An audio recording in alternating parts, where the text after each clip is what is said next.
எதனால நீங்கள் வச்சிடலாமா ஃபுல்லாகவே மெழுகுங்க கெமிக்கல்லாம் வயிற்றுக்குள்ள போச்சுன்னா என்ன ஆகும்? குடல் நீங்கள் அதை வாங்கி விற்கிறீங்க. நீங்கள் எத்தனை வருஷமாக நீங்கள் விற்கிறீங்க?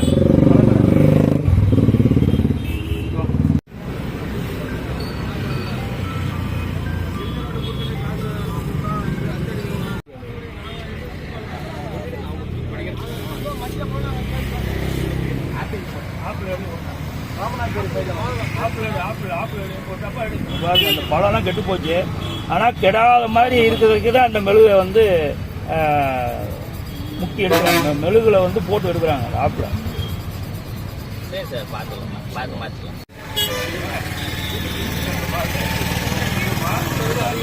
அதோட அதிகமாக இருக்குங்க மெழுகு எவ்வளோ வருது பாருங்க. இது எல்லாமே கெமிக்கலுங்க. இந்த கெமிக்கல் வந்து வயிற்றுக்குள்ளே போச்சுன்னா என்ன ஆகும்? நீங்கள் சாப்பிடுவீங்களா? முதல்ல இது பொதுமக்களுக்கு கொடுக்குறீங்க. பழங்கள் வாங்கினா நீங்கள் பழ தொழிலில் எத்தனை வருஷமாக இருக்கிறீங்க?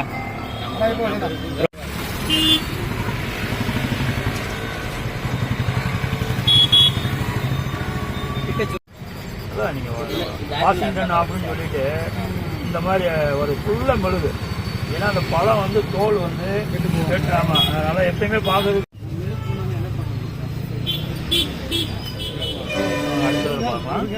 சார் வணக்கம். ஆப்பிள் என்ன பெங்களூர் மாதிரி வாங்க.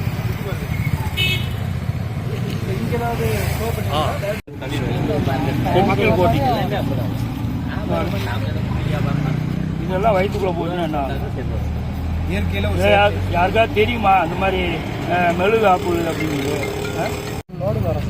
யாராவது நீங்க துட்டு யார் வாங்குறீங்க தானே வாங்குறீங்க? இல்ல அவங்க வந்து இல்ல இது பாருங்க, அவருடைய ஆர்சி இருக்கா? ஆர்சியெல்லாம் கொடுங்க, வண்டியோட ஆர்சி கொடுங்க. இங்க பாருங்க, இந்த மாதிரி ஆப்பிள வந்து இருக்கும் நல்லா. ஸோ அது 1 மாதம் 2 மாதம் இருக்கிறதுக்காக மெழுகுல போட்டு இந்த ஆப்பிள வந்து எடுக்கிறாங்க. ஸோ அப்பியரன்ஸ் வந்து பெட்டராக இருக்கணும், பார்க்குறதுக்கு நல்லா பளிச்சுன்னு இருக்கணும் அப்படிங்கிறதுக்காக ஆப்பிள் வந்து மெழுகு கோட்டிங் பண்ணுறாங்க. ஸோ இந்த மெழுகு வந்து உடல் நலத்துக்கு ரொம்ப கெடுதலானது. ஃபுல்லாகவே கெமிக்கல். ஆப்பிள் இந்த மாதிரி இருந்தால் மக்கள் என்னதான் சாப்பிடுறது புரியல. இதெல்லாம் வந்து